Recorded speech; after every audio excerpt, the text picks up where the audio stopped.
You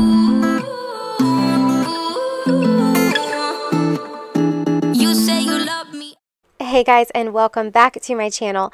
For this video, I didn't know if I wanted to do only an Instagram tutorial, and then when I sat down to film, I was like, let's do YouTube as well, so I can have it on both my channels, because I know some people on my YouTube don't follow me on my Instagram, which you should, because I have more content over there that I don't always put over here on YouTube, so go follow me. My Instagram is linked below. We can be friends over there as well, but here I am putting on a wig from insert name here. I'm going to leave their Instagram linked below for you so you can check it out. They have really nice high quality wigs, and I bought this one. This one is called Olivia, and I think it's really cute. It's always fun to play with wigs and to pretend to be a new person, and you get to be whoever you want because you get to insert name here. Haha, get it? So I will leave their stuff linked below for you so you can go check it out. But this one I really think is super cute, and I wanted to wear it for New Year's Eve with my special kind of eye look I came up with. And I'm not doing this part completely perfect. You're supposed to split your hair into pigtails, twist it, and then bobby pin it on top of your head, and then put the wig cap on, and then put the wig on.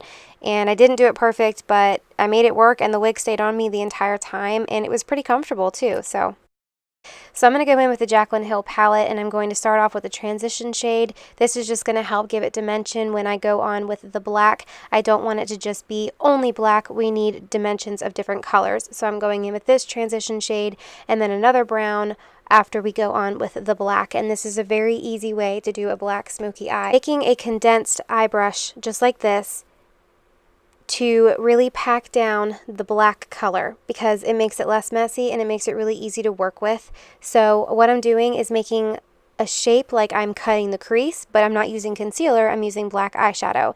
And I really want to pack on the pigment and make it look really bold right there on the eyelid.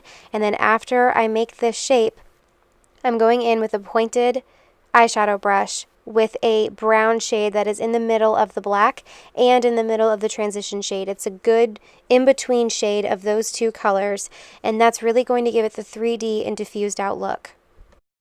Now I'm taking that brown shade on the pointed brush and I'm just going right over that black line just to melt it in, to diffuse it, and to make it look airbrushed. That way you don't just see a harsh line of black in the crease.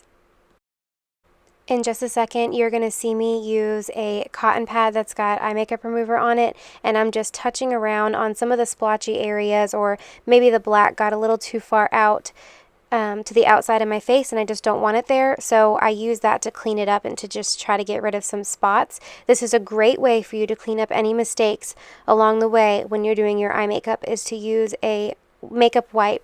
That's probably easier than using a cotton pad because those are thicker, but just use a makeup wipe to clean up the areas like that and to clean up any fallout, and then you can make the line really sharp if you want it to, or you can just leave it smoky and diffused.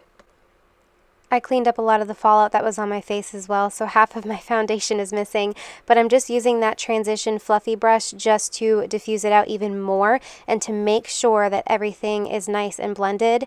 And I also had foundation on my face before I even started filming, and that is why I always do my eye makeup first, usually, most of the time. But today I just had my foundation on, and that is why. So I felt like explaining that to you because you guys, if you watch all my videos, you're probably like, why would you put on foundation when you're going to do a smoky eye? Like, that doesn't even make sense. So, just so you know.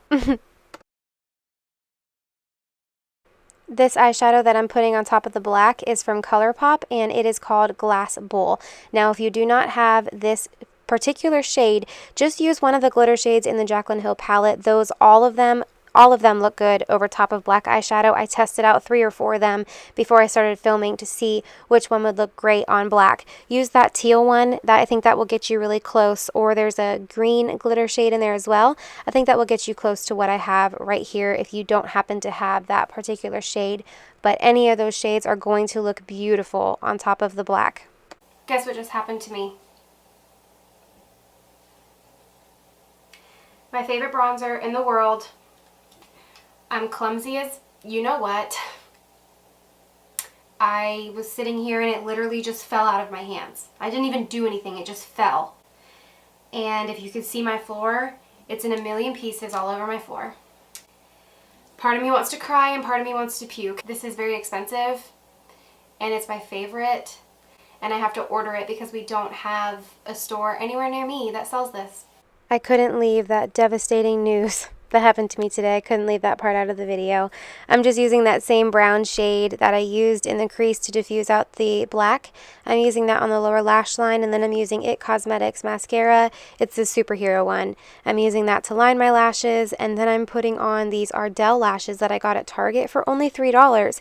Has anyone else noticed the clearance sale that Target had on all of their makeup? Like the day after Christmas, or a couple days after Christmas, I went into Target and everything was on clearance. It was like crazy. I also got the Revlon Photo Finish foundation as well. I got that on clearance for only $5. So that's the foundation I used for this look today. I feel like foundation routines and concealer routines, they're just so old and boring. I just like to fast forward this as fast as I can. So I just blended all of that out with whatever eyeshadow was left on that skinny one that we used in the crease to diffuse out the shadows. I'm using that on the lower lash line very lightly just to add some more color and to make it look more bold. Then I'm going in with my favorite palette in the entire world. That is the Pure one. I'll leave it linked below for you. I talk about it. I think I use it in every single video. I'm using that dark shade as my bronzer and my contour, and I'm really just diffusing that out. I'm also using the blush from it and the highlighter from it as well. And I just went a little bit extra with my highlighter because it's New Year's Eve and I wanted to be extra.